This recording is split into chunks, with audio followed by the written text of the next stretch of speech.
Bonjour, je vais vous présenter Visual Studio Code que nous allons utiliser en classe et que j'espère vous allez installer chez vous et utiliser à la maison.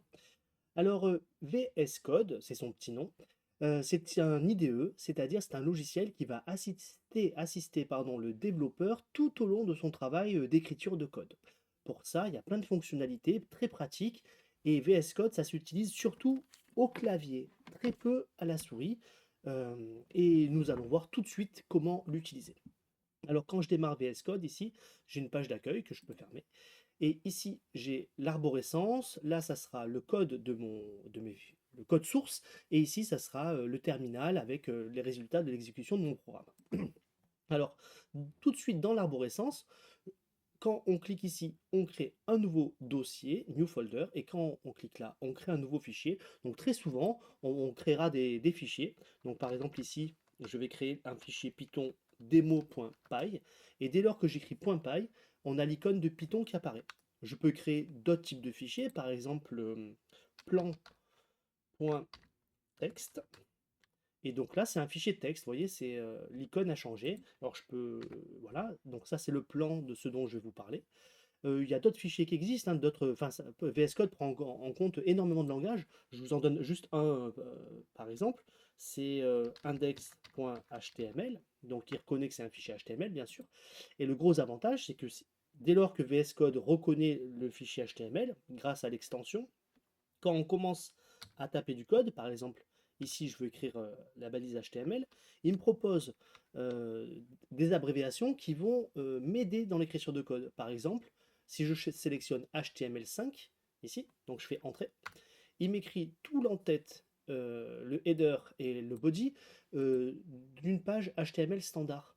Donc c'est quand même bien pratique. Et puis ça continue. Si j'essaie d'ouvrir une balise, il me propose plein de balises. Donc voilà, VS Code nous assiste comme ça. Donc là, c'est un exemple sur HTML. Donc là, vous voyez que mon fichier index.html a été modifié. Et on peut voir que je ne l'ai pas encore sauvegardé. Donc ici, il y a un petit rond au-dessus de ma souris. Donc j'appuie sur CTRL S pour sauvegarder, ou alors je vais dans Fichier, Save. Fichier Save qui est ici, et les raccourcis CTRL S qui est là. D'accord. Euh, voilà pour le plan. Donc je vous ai montré l'arborescence, les fichiers. Alors je vous montre comment supprimer un fichier. Donc d'abord le renommer, tenez. Ici F2 pour renommer. Donc je peux l'appeler accueil.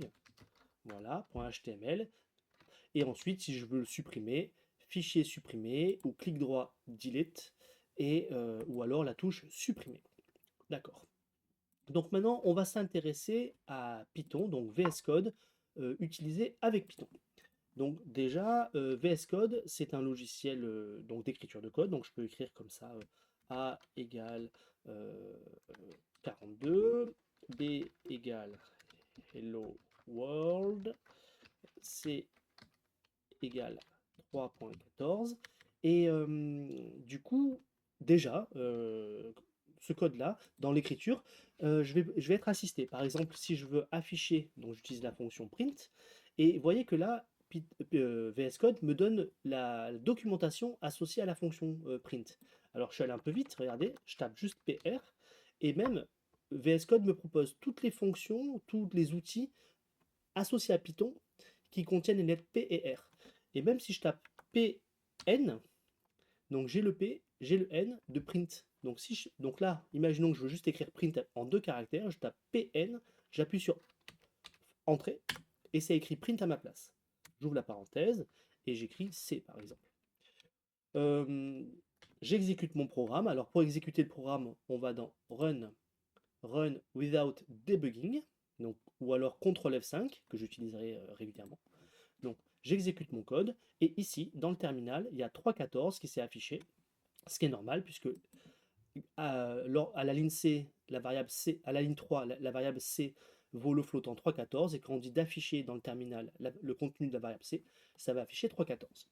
Donc, euh, une fonctionnalité très utile, c'est aussi de pouvoir renommer dans VS Code les variables. Par exemple, ici, là, quand je me mets sur une variable, elle est surlignée, j'appuie sur F2 pour la renommer, ou alors clic droit, rename, ici, rename symbol, donc F2, le raccourci qui est ici, donc F2, et là, je la renomme en pi. Et vous voyez que ça l'a renommé ici, mais ça l'a renommé ici aussi. B, par exemple, je vais écrire que c'est texte d'accueil. Voilà. Et A, ça va être F2, l'âge. Donc désormais, on a trois variables, âge, texte accueil, pi.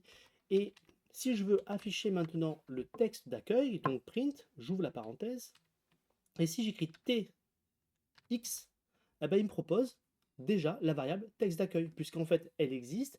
Donc maintenant VS Code m'assiste, donc j'écris juste tx, j'appuie sur entrée, et j'ai la variable texte d'accueil qui s'est affichée.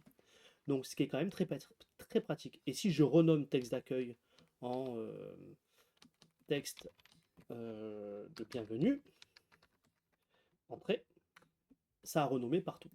J'exécute mon code, CTRL F5, et on a cette fois-ci la ligne 5 qui affiche 3.14, la ligne 6 qui affiche hello, hello world. Voilà. Voilà, je sauvegarde. Ok.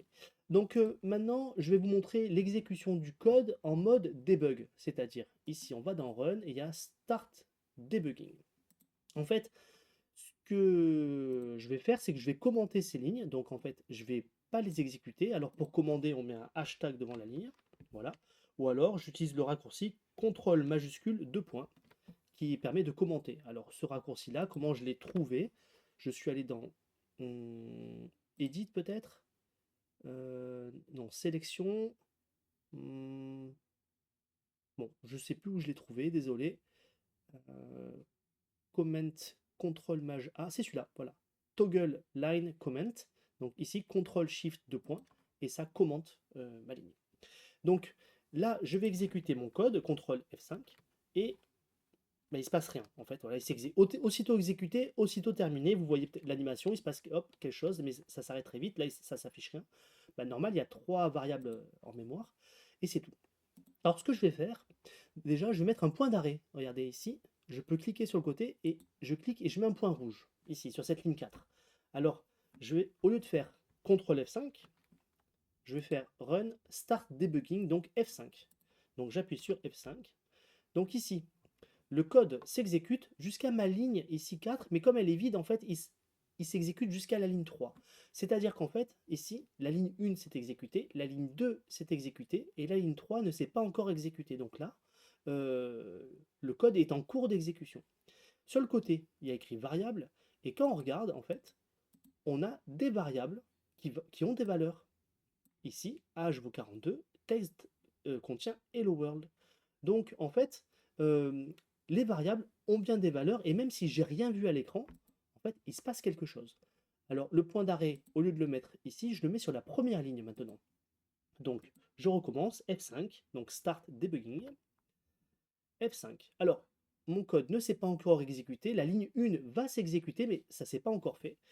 Et donc là, je veux exécuter cette ligne. Donc à partir de maintenant, le mode debug, il permet d'exécuter le code ligne par ligne, ce qui est très pratique, à partir du point rouge, du point d'arrêt. Pour exécuter ligne par ligne, on clique sur Step Over ou alors F10. Donc quand j'appuie sur F10, la ligne 1 s'exécute et on voit que la variable qui n'était pas en mémoire maintenant est en mémoire. Âge est une variable entière qui contient le nombre 42. Et d'ailleurs, si je laisse ma souris sur âge dans le code, on voit la valeur qu'elle contient. F10, la ligne 2 s'est exécutée, donc la variable bienvenue est là. Et F10, la ligne 3 s'est exécutée et mon programme s'est arrêté et donc j'ai pas vu ce qui s'est passé. Donc ce que je vais faire, je vais décommenter la ligne 5 et la ligne 6, contrôle majuscule 2 points, et je réexécute en mode debug. Donc start debugging. Donc ici, j'exécute ma commande pas à pas. Donc âge contient la variable 42, texte contient la variable bienvenue, texte bienvenue contient hello world, la chaîne de caractères, et pi contient 314. Je m'arrête ici à la ligne 5, donc ici encore aucun affichage dans le terminal.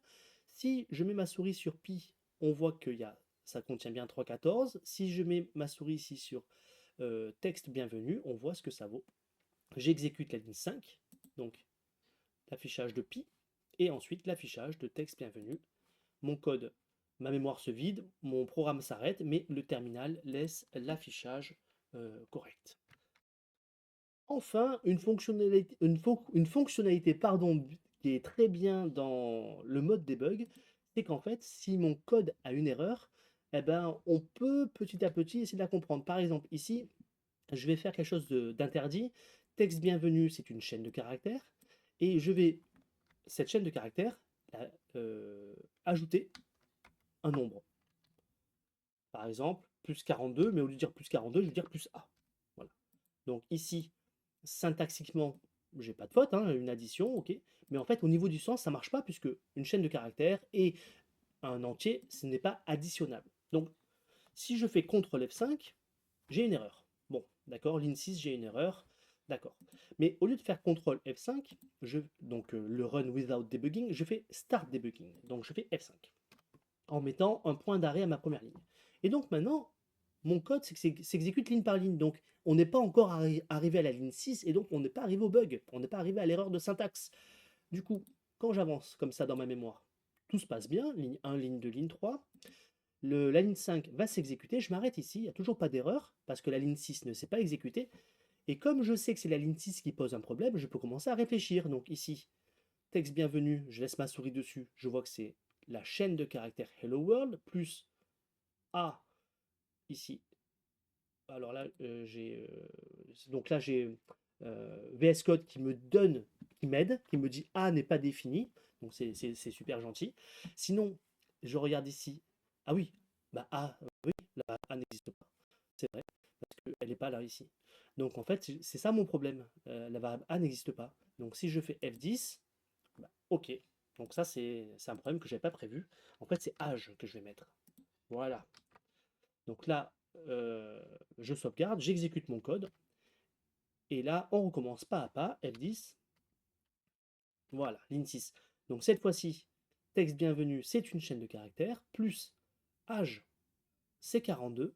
Et donc une chaîne plus 42, j'avance d'un pas, boum, j'ai une erreur. Et ici, on a le texte Python qui m'indique l'erreur. Bon, voilà, c'était un peu long, mais c'était, je pense, nécessaire. C'est bien d'avoir un peu les raccourcis, de voir un peu l'utilité d'un IDE, donc un logiciel qui vous assiste dans l'écriture de code. Et j'espère que ça vous a plu. Allez, à bientôt, bonne continuation.